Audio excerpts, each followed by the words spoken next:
This is the Sales Gravy Podcast. I'm Jeb Blount, best-selling author of Fanatical Prospecting, Sales EQ, Objections, and Inked, and I'm here to help you fill up your pipeline, close bigger deals, and rock your commission check. Welcome back to another episode of Sales Gravy. On this episode, I have a really fun conversation with Gina Trimarco, who is an expert on improv. And you're going to have an opportunity to hear me embarrass myself as I try to do improv with Gina. But what you're going to learn, I think, is really important because you're going to learn that improv can make you more confident. It can make you a better listener. It can help you be in the moment when you're having a conversation with a buyer, help you do much better discovery because instead of trying to think about the next thing you're going to ask, you're able to build on your questions organically, which again makes you a better listener, which is a really good habit in sales to actually listen to your buyer. It's a fantastic conversation, and there's so much to learn here. And at the very beginning, you also get to learn Gina's entrepreneurial story, which I think is fantastic and it's inspiring as well. Before we get started, though, a quick conversation about my brand new book, Virtual Selling. This book is setting all kinds of records. It's already an international bestseller. Now, I've sold a lot of books, but I've never had a book do this well this fast. And the reason that it is flying off the shelves is because it helps people stand out, to differentiate, to be better in a virtual environment. This book will make you more money this year. So if you're ready to crush it on virtual sales calls and with virtual prospecting, go pick up my brand new book, Virtual Selling. You can get it at Amazon, Barnes & Noble, or wherever books are sold. Now, here's my conversation with Gina Trimarco on Sales Improv. Hi, I'm Jeb Blount. I'm CEO of Sales Gravy and the author of Fanatical Prospecting, Sales EQ, Objections, and Inked. And I'm here with Gina Trimarco, and we're talking about improvising in sales, improvising in your life, improvising in business, so that no matter what's thrown at you, you can adapt and be flexible and accelerate your success. Gina, welcome to the show. And I'm really interested in learning about you and your journey because you've been on a kind of a wild ride that got you to a place where you've been an entrepreneur, you've turned into a sales trainer. You've had me on your podcast a couple of times, which is always a blast. You guys know how to make me blush. So hopefully we'll avoid that today. But welcome to the show and tell us about you in particular. Just give us a little bit of background and then we're going to jump in. And for folks who are listening to this podcast, this is total improvisation. So we're just going to be making it up as we go along. That is perfect. Thanks for having me on the show. I promise not to make you blush this time. I only do that when you're on our show on Women Your Mother Warned You About. But a little bit about me. I've been in business for about 11 years. I started a company called Carolina Improv Company in Myrtle Beach, South Carolina in 2008. And that pivoted into our training division, which is Pivot 10 Results. And the journey was crazy because I fell into Carolina Improv because I was really super burnt out in the job that I moved to South Carolina for. And I grew up with improv. I'm from Chicago originally. So when you grow up in Chicago, it's in your blood. And I took improv classes all through college, knew the value of how it can rebalance you, kind of like cheap therapy and adult playtime. So when I was burnt out in my corporate job, I thought, I'll take a refresher improv class. And nobody in Myrtle Beach knew what it was, which was even more depressing. So I started teaching improv classes. I trained to teach, then I started teaching. Then I got fired, which was a blessing because I hated my job. Who doesn't hate their job? And then my business just grew from there organically. So I fell into this crazy entrepreneur world of we have a theater that's #1 on TripAdvisor, creating experiences for our guests. So business to consumer. And then we do the training aspect, taking improv into organizations. Very good. What a great run. I know this, if you don't want to answer, that's fine, but I'm just curious. You don't tell me the company, but what were you doing before that had you so burnt out and ready to do something else? So I was working in the IMAX industry. I was in my trajectory in my career path was entertainment marketing. So I kind of grew up in that entertainment world. I was recruited into the IMAX world to take over a corporately owned IMAX theater in Chicago at Navy Pier, a really big theater. And my background was always marketing and sales. And I kept saying no to this job because who wants to work in the movie theater business? I kind of like thought, ugh. And they kept saying, no, it's 80% marketing. It's 80% marketing. I'm like, I'm not an operations person. Well, it was 80% operations, right? Really? So Yeah, so it was a crazy ride to teach me actually how to run a business. And I started out as an accounting major, right? And then I changed it to journalism because of improv. And then next thing you know, I had to be able to read profit and loss statements. So I turned that theater around in Chicago. And then I was recruited to Myrtle Beach to take over a different IMAX theater. It's like one of our customer IMAX theaters, and to get that launched in Myrtle Beach. So I had a track record in the industry of being able to turn businesses around. So it sounds like when we think about you as an entrepreneur, you had something that you were doing that was in the same genre. You had learned in your job operations and business, and you took Yeah. that those core skills that business had taught you, and then you found something close to that in the same space, entertainment, Yeah. experiences, pleasing people, and then you applied that knowledge to open up your own gig. Right. Yeah. That's exactly what happened. And again, it wasn't the intention. I really wanted a space to play. I wanted just this kind of outlet because improv is so great for getting us out of our headspace and getting us unstuck because we get so stuck in the everyday of what's expected of us. So for me, it's been a tool my entire trajectory of my career, right? So I started taking improv when I was in college, my sophomore year of college in Chicago, and I saw the value of what it could do. And well, secretly, I had hoped Lorne Michaels was going to discover me at Second City, and that I would end up on Saturday Night Live, and that didn't happen. So, so I just kind of pivoted. I'm like, all right, so I'll be behind the scenes. So it was funny that I kind of fell right back into improv, almost 20 years later, and turned it into a business, and it really wasn't my intent. Well, I think there's an important lesson here for budding entrepreneurs, and that is that you don't always have to go find something that is new, bright, and shiny. I'm an entrepreneur because very similar story. I was an I was a little burnt out in the corporate world, but I was in a job that I really liked, and we had this thing called the Great Recession or the global financial crisis that killed a lot of jobs in my age group. And I had to go find Amen. something else. And I woke up one day and said, "What do I know how to do? I know how to sell stuff." And then I built a very successful business around what I knew how to do and what made me happy and passionate. And it's been, the best thing that ever happened to me. But I didn't go look outside and say, let me go find up some weird idea. I just Right. did what I knew. And I combined all the business experience. I learned things. Yes. I was a salesperson, not an operator, but I also learned how to read a P&L, learned how to build processes and systems. And I think one lesson for anyone who's paying attention to this and thinking about one day being an entrepreneur and you have a day job and maybe you don't even like your day job, I would say look inside your day job and Yeah. find the skills that you need to know and take advantage of that organization teaching you that so that you can go Yeah. out at some point and build a better business, and then you'll teach someone else to do the same thing. That's kind of how the economy grows, is we branch out and we build these really cool businesses that are that have the same DNA, or at least have some of the DNA of where we came from in the past.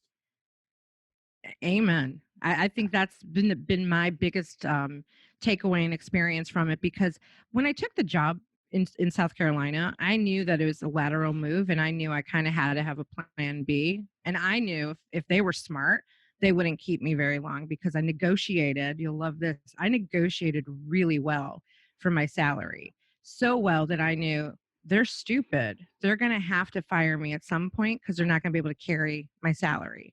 So I kind of had in the back of my mind, what would I do next? And what did I have a passion for? So it's That's kind of, I guess it was in the back of my mind. That's good. I love that. We're going to jump into improv, Carolina Improv, in a moment because I want to learn about how improv helps both entrepreneurs and sales Yeah. professionals. By the way, you'll hear me say this often. If you're an entrepreneur, you are a sales professional. You are a sales professional. You may Yeah. think you're not one, but I guarantee you, Yep. you're a sales professional. And if you're not one, you better get to be one, or you're going to go out of business. So we're going to come back to that. But let's start with starting your business and what that was like.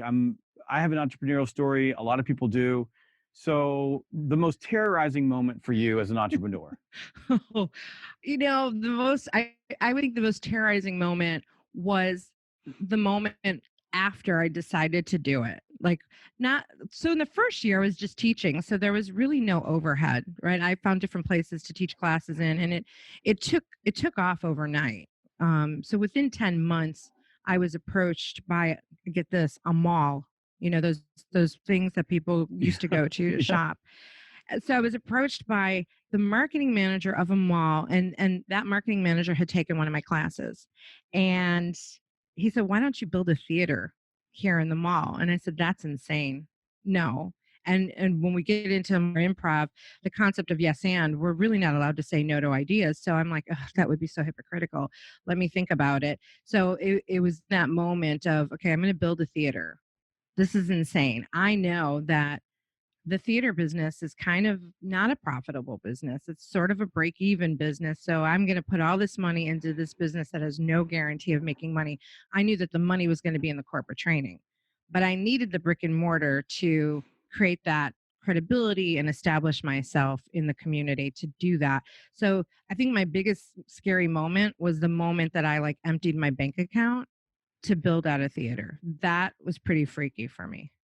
So were those the waking up at 2 o'clock in the morning with the night sweats, thinking that tomorrow you're going to go broke and you're going to be a greeter at Yeah. Walmart? That's your trajectory in Yes. life. Yeah. Yes. That's exactly it. And the running joke is, because talking about the recession, I lost my job in 2008. And I lost it because I refused to fire people. So I kind of stood my ground on not letting go of a really good team. And so ultimately I got fired for being rebellious that way. But I emptied my bank account. This was 2009, and took all that money out to build the space. And one of my mentors in the industry, in the improv industry, said, "I hope you know you're never going to make money." And I said, "Okay, I'm still going to do it." But isn't that interesting? Because I was in the same boat. So 2007, 2008, emptied my bank account, built the company. Really interesting conversations across the kitchen table with my wife as I'm explaining how I'm taking our entire life savings and building a sales training company. I had to build. I invested in a job board, a sales job board to create cash flow, so I could build out a training organization. Similar to you, I needed a platform or a foundation to build it on. Yeah. And it's always interesting to me with entrepreneurs that there's always someone there to tell you what you can't do. Always someone Oh, always yes. someone there that's going to tell you that you're going to lose. And the same thing Yep. happened to me. People said, I said, I'm going to write books. And I remember one of the leaders that I would work for, this was before I left the company, said, I'm going to write a book. And he goes, you could never write a book. It'll never be successful. Too hard, too blah, blah, blah. And look at me now, 11 books later. And, people saying, even the outbound conference, our outbound conference is, it's just massive. We have people come from all over the world. We had one of the top dog speakers at NSA tell us straight up, you will fail, you will never make money at this conference. And but for me, like, it's those type of things that are fuel, like those haters, you can turn them into motivators if you look at that way. Yes. But and then by the way, when you were successful, there was nobody, like, all the haters, they weren't at the finish line clapping for you. They No. were throwing stuff at you. They were going, just whatever, she just did it because she got lucky. Somebody actually said to me, this was right after I opened the theater, someone said, I did it. And excuse me, because I'm a performer part time. So I'm going to do a little kind of calling out someone. So in her, very Southern genteel way, she said, "I didn't think you were going to be very successful at that improv thing, but I see it's still open." That is a backhanded Southern, Bless her heart. bless your heart compliment. Very good. So when did you know? Like, so for me as an entrepreneur on my personal journey, there was a place where I quit being scared and I realized that it was sustainable. Like, when did you start to make the switch and know in your heart that what you were doing was sustainable, and you didn't have to wake up every day afraid that something was going to break that would break your business? I think after I got the doors open, the scariest part was, is anybody going to come to see a show? Are more people going to sign up for classes? Those are my fears. And once the doors were open and people started coming to shows, I think in that moment, that's where I felt like this can work. And then the next moment is when I had students, adult students taking these improv classes, 6-week classes, just for, to get out of their own headspace. People who would come up to me and tell me how much of an impact taking the 6-week class did for them. I had people say that they were suicidal and that improv changed them. I had people say that their marriages were failing and this helped them. I had This is the mecca for timeshare sales. I had timeshare salespeople taking classes who said, "Oh my God, I'm making so much more money because of improv." That's where the other light bulb went off. I said, "Oh, Yeah. I know where this should be going," because I never really considered improv for sales training. And so then I knew something was happening because the popularity was there. The people really wanted it. People were relying on it. People wanted the community. And it was just really a matter of like, how am I going to scale this? How am I going to take it to the next place? It's a viable product. I just have to keep looking at how to grow it to the next place. I knew pretty quick in. And I want to point out for the people listening exactly what you did. So, one of the keys to being a successful entrepreneur and building a business out, by the way, this is for a sales professional too, if you're trying to expand relationships, is you have to be aware that there are a lot of signals coming at you. And some of the signals are stupid. I'm sure that you got a 25 ideas of, let's throw home improv parties or something like that. And you have to filter those out, but you have to pay attention. So one of the things that happened to me, for example, this is a few years ago, is we started having the military ordering my sales books. And we started seeing more of a pattern of this, and then started asking questions. And then we wrote Fanatical Military Recruiting, which is right over here, this book right here, and built a whole division out to train military recruiters, because they have many of the same sales motions, but they do something completely different. But it opened up an entire division of my company, and we have 4 people working in that division now doing pure training for the military. And it would have been easy to ignore that. And you're exactly right. So you started paying attention to, wow, there's this huge area out there of people who are in roles in business where they're essentially forced to do improv anyway. Yeah. because what they do is nonlinear. So people are coming to them, talking to them, they get thrown curveballs, and salespeople are always asking me like, what do you do if they do this? So and improvise. Improvise.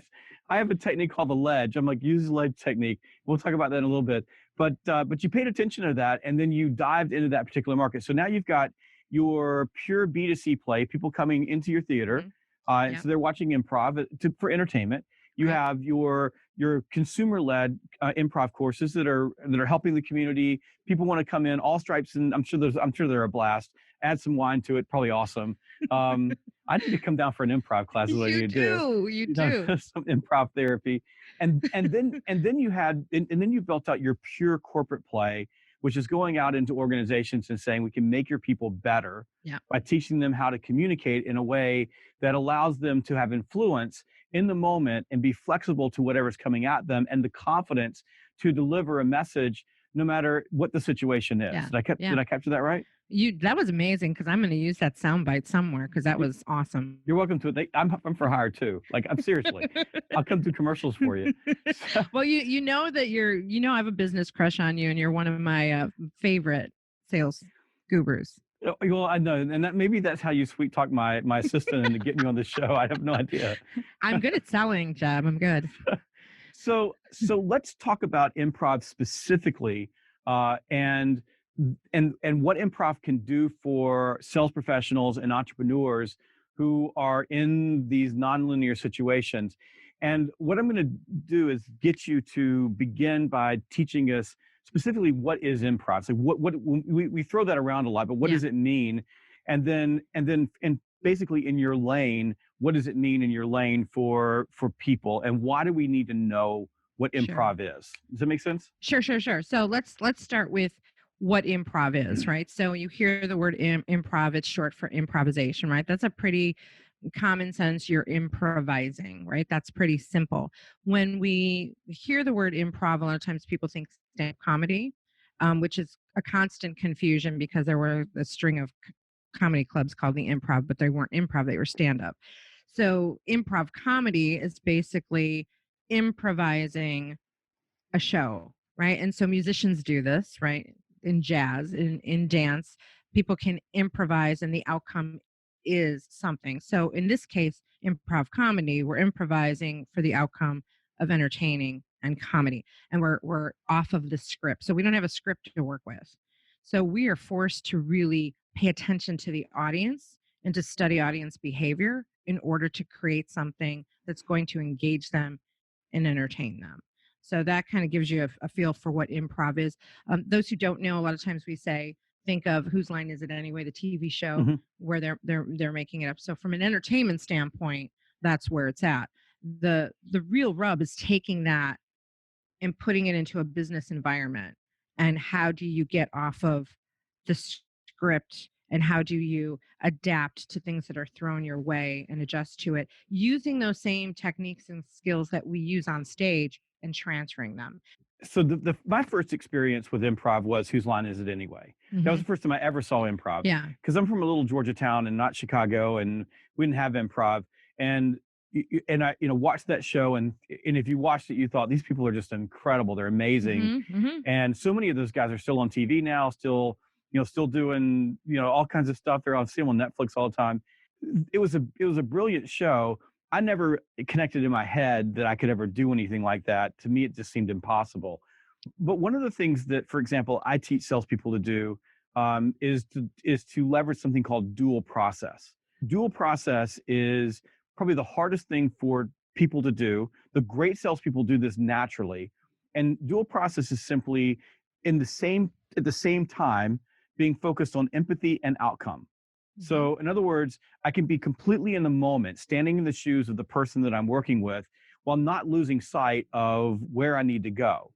And the problem for salespeople is that typically they're on one side or the other of that scale. They're either completely outcome driven, so it's all about me and what I want Yeah. and getting to an end and asking for something, or they're completely empathy driven. They're listening, they're paying attention, they're engaged, but they never actually accomplish anything. They never get anywhere.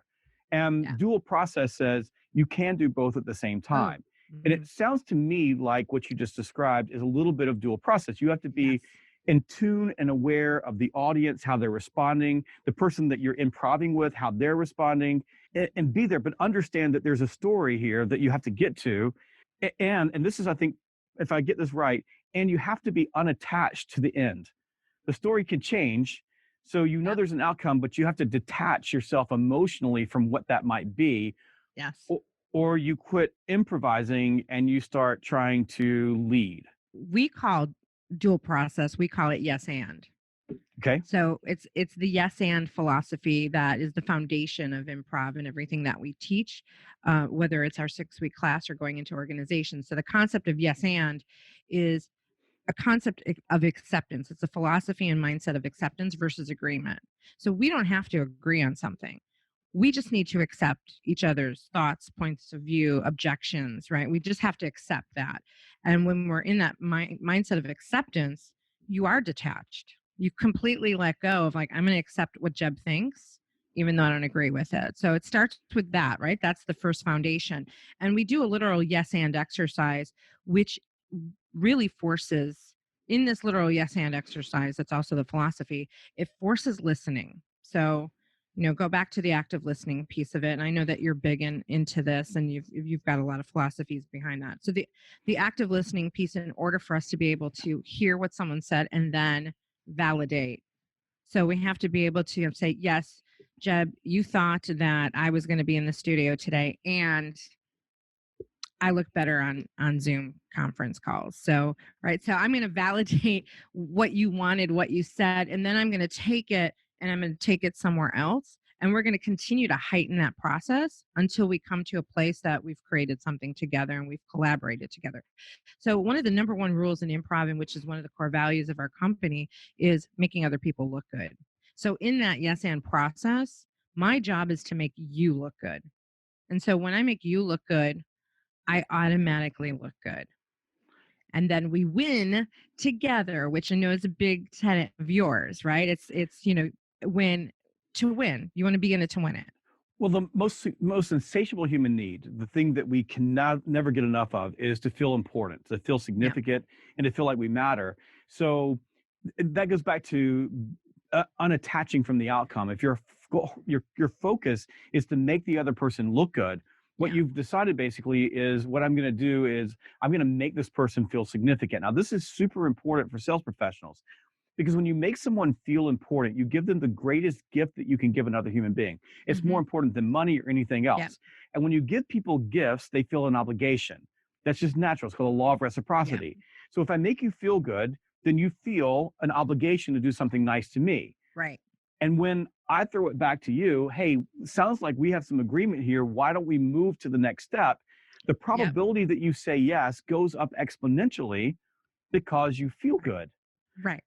Why do sales professionals need to understand the concepts of improv, and how will it change their performance if they learn these things? Well, I think number one, the biggest thing for me with improv is that we are taught to fail. So when we get comfortable with failure, then we take risks and we have confidence and nothing scares us. So going into any kind of negotiation situation, going into any sales process where I know there's going to be pushback and objection, I sort of look forward to it. Right? I go into it going, can't wait to hear what the objections are. So it takes the fear away when we practice that. So that's another really important piece of it. And just being able to get off of the script and not worry so much about the process, right? So you have your playbook and you have your process. I like to say have a book of play along with your playbook so that you're a little more playful in the process, and most importantly, building the relationship. Yep. So using the improv skills to really tune in, really listen. To your point, people want to feel significant. When you shut up and listen, you're going to make more money because people think you're amazing when you're not talking. It's incredible, isn't it? It's It's incredible. so And you just described something for me that I don't talk a lot about, but when people ask me, I'll go through get on my soapbox. And it's methodologies, like, for example, discovery methodologies like spin. So yeah. spin, which is one of the most famous books ever written, Hmm. training programs, Neil Rackham. uh, if you're breathing and you're a salesperson, you've probably read the book. Hmm. The spin questions, like the category questions, awesome. And you can learn a lot from categorizing those questions and asking them at the right times. The problem with methodologies like spin is that they tend to be linear. So Yeah. people go into the conversation, they go, I'm going to ask all these Right. questions. And the hardest thing to teach salespeople to do is exactly what you said. And let's just stop for a second and make one statement. 80% of sales is discovery. Say it one more time. 80% of sales is discovery. So if 80% of sales is discovery, that means that 80% of the time you're usually listening and you're Yeah. asking questions. And the only way to really get people to move and give you the information that you need is if it's organic. You're building on the Yeah. conversation versus going from one question to the next, to the next, to the next. And so many salespeople are sitting there and they have a list of questions. They know they need to do discovery. They went to sales training, but they have no idea how to improv in the moment. Right. And they're so uncomfortable with it. And when I talked about that literal yes and exercise, that literal yes and exercise forces this really weird conversation where you have to listen and you cannot formulate a thought in your head of how you're going to respond, right? Because we're always in our head like, can't okay, I know exactly what I'm going to say as soon as he's done talking. Well, in that exercise, you can't do that because you have to be able to repeat verbatim what that person said in the exercise, and the only way you can do that is to not be up in your head. So basically, you're running an exercise where you say something and then I have to repeat exactly what you said back Yeah, to you. So yeah, you're forcing the person to train their brain to listen all the way. all the way. You want to try it? Yeah, let's try it. Okay. You're going to embarrass me on camera and on audio because I might not be good at this. You know what?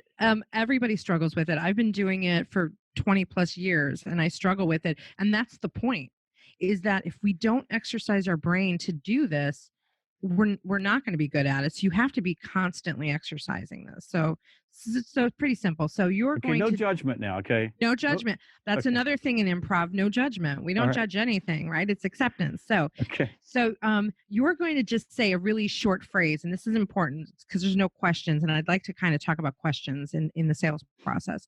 You just say a small phrase, and that could be anything like Gina's amazing, right? And I have to then literally say yes, repeat what I heard you say verbatim, change the pronouns to make it about you and me. And then I'll say and then I will add something to it.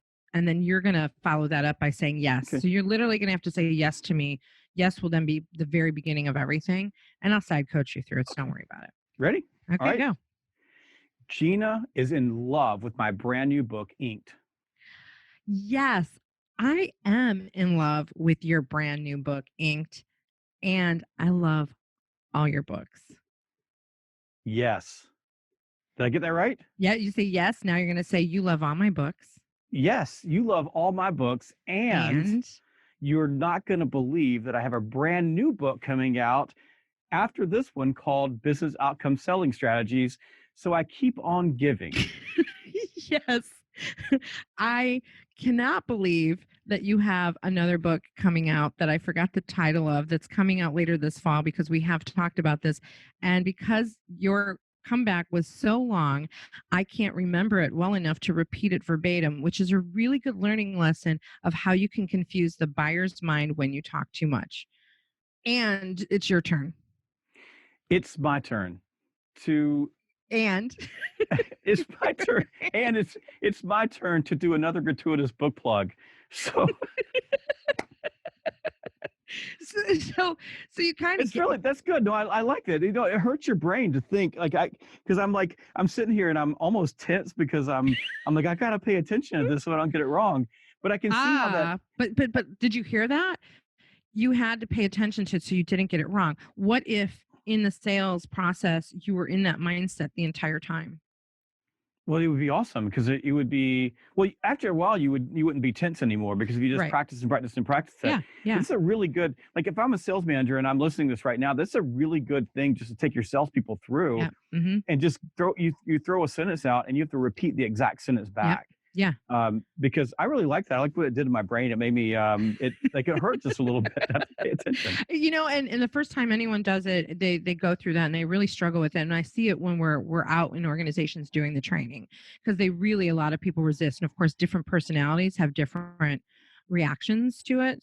So on the disc, your C personality is really like hating it because they want to know the exact instruction on how to do it, and then they ask a million questions on how to do it, and so it's a struggle for them. So getting people out of that box is really hard for them because they learn that they're actually not paying attention and they're not listening. People aren't paying attention and they aren't listening. No.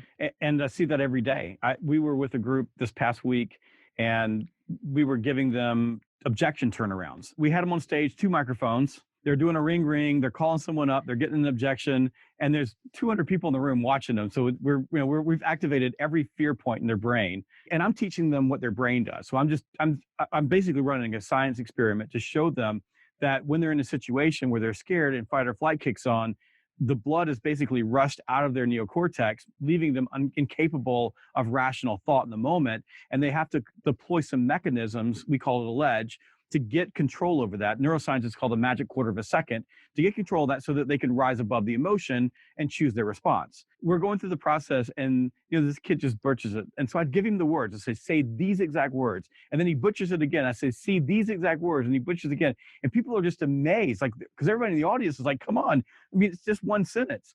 But he cannot and will not pay attention. Like he's only thinking about what's happening inside of him and not just saying, okay, there's 5 words that you've given me to say these words.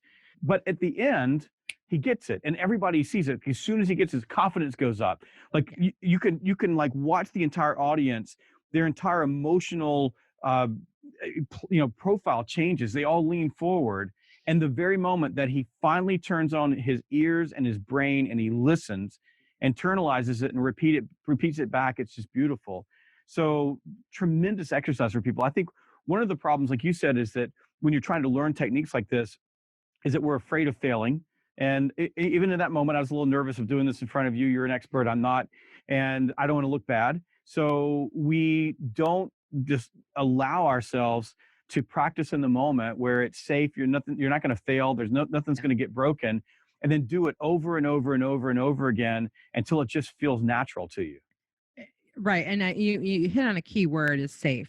Now, you're not always going to feel like you're in a safe environment. When it comes to our classes and our training, we really strive to create a safe environment where you feel safe to fail so that when you do let loose and we're done with you, it's not going to affect you you're not going to be afraid of anything. You're just going to like let it happen And if something doesn't work, you're going to learn from it, right? And so then how do you pivot from something that didn't work? So that failure piece is so important.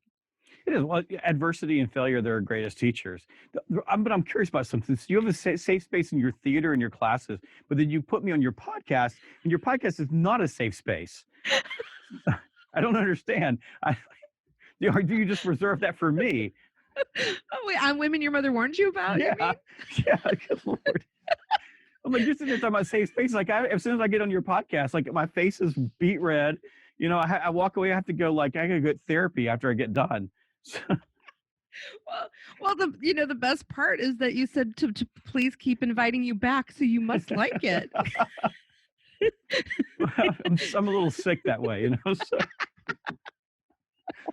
But like on that podcast, Rachel and I really do try to create an environment that's fun and put you a little bit on the spot, especially for the men that come onto our show. Like, we want to push you a little bit because it's fun for us. But really, again, it's you want to create a safe space. You want to create a safe space for your buyer, right? So the buyer needs to feel like they can say anything and not be tensed up about how you're going to react to it. And so many people in sales, they go into that mindset of, like you said, of like, they're going in that mindset of outcome, and they're really not paying attention. And one of my favorite books is Sales EQ, right? That was probably one of the most impactful books for me, because I'm so much about the emotional intelligence of it. And are you really paying attention to the cues? And are you really paying attention to your own baggage and have self empathy, so that you can then be able to relate to other people? And, in comedy, the reason why we can be funny, where the funny happens, because we don't teach funny at all. We teach people how to organically be in the moment, is what we're doing. The funny comes from the relatability.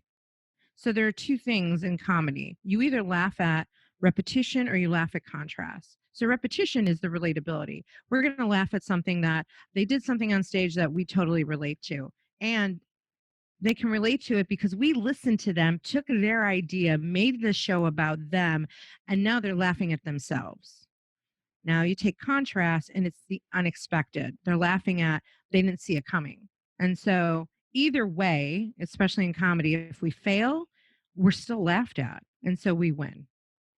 I like it. I like it. That's good. That's a good way of looking at it. But that's a game you can play to just detach from the outcome. If I fail, I win. If I win, I win. Exactly, because you're gonna win something, even if you don't close the deal, even if it's not the ideal buyer for you. You're gonna learn something from it. And there's a beautiful lesson in that. The lesson is detaching from the outcome, being empathetic. You have to get to an outcome. Don't that in sales, Yeah. it's an outcome driven Right. profession. If you're not getting to the next step, you're not going to sell anything. But we're letting that go, and organically in the moment, we're there with our buyer. And I'm going to paraphrase Seth Godin talking about making it safe for your buyer. What one of the things that Seth said is the reason that buyers lie to us is because we teach them to lie to us. Because if they tell us Yeah. something that we don't want to hear because it's not in the narrative that we're trying to get to, the outcome we're trying to get to, we make them belittle them, make them feel bad. Going back to what you said, we're making the other person feel good about what they said. Yeah. That then they begin to put their walls up, which is why in most cases salespeople are at the tip of the iceberg, and there's all this information below.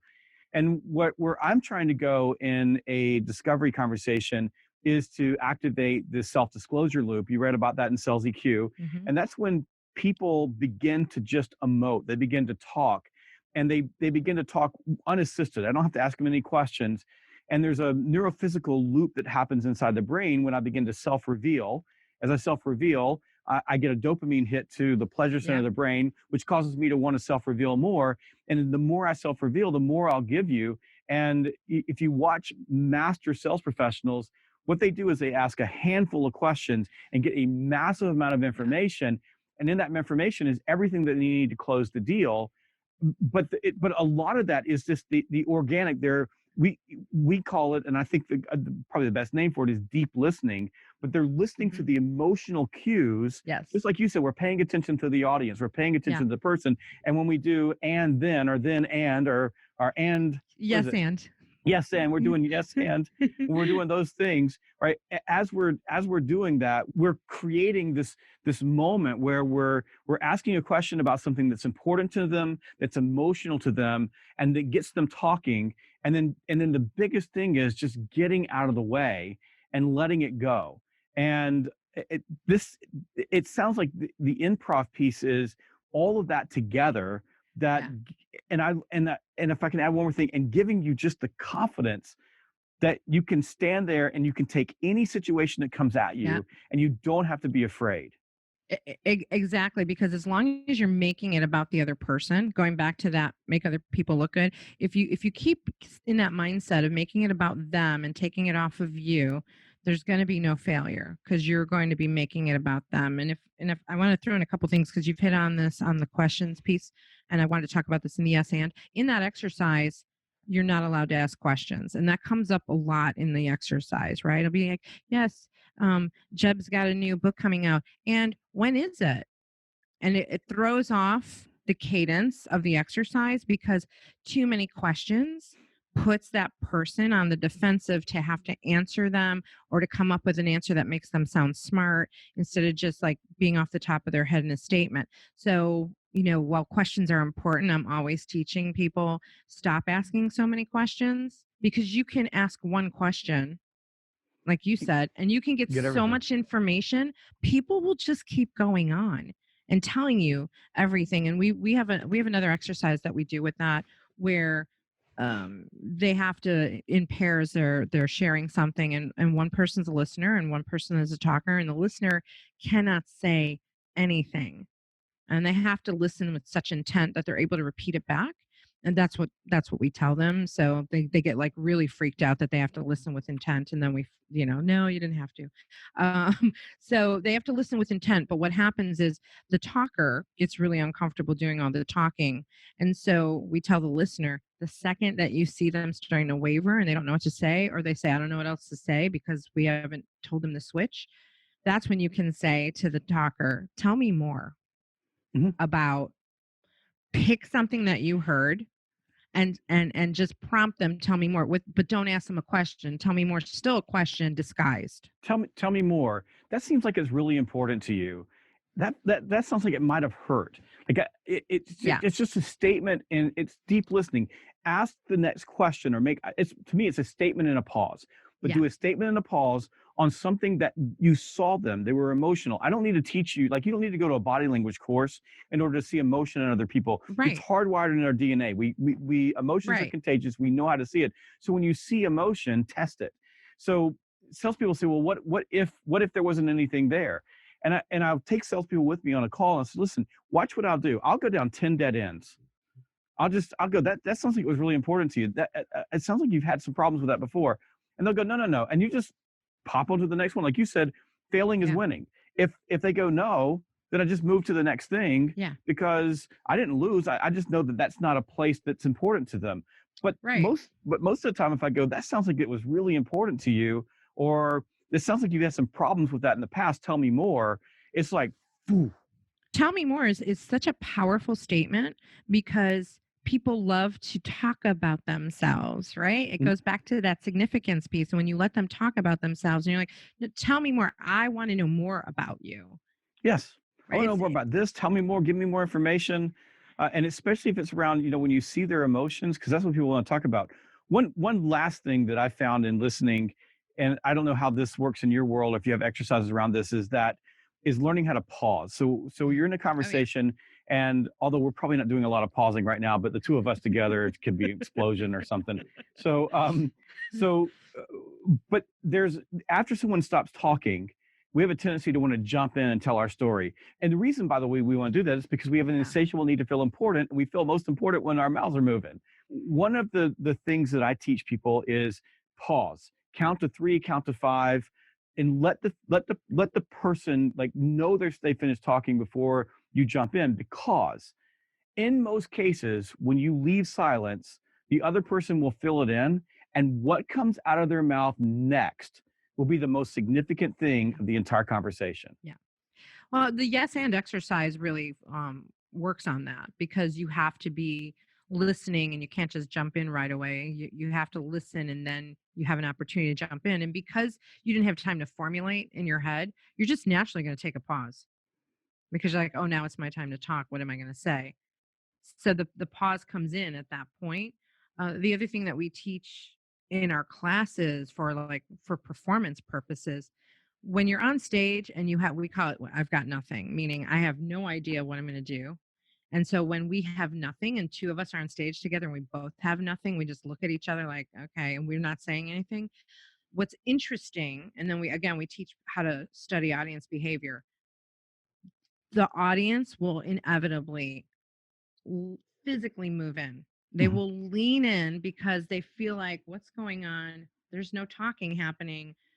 Did I miss something? So that pause, that silence really leads to create more engagement. Before we go, could you give us 2 techniques that the people that are listening or watching right now could deploy immediately that would make them better at improvising during sales calls? Sure. Well, I'm going to go back to yes and. That is Okay. probably the best thing that you can do is that yes and concept. That to me is going to be the biggest takeaway is to practice the listening.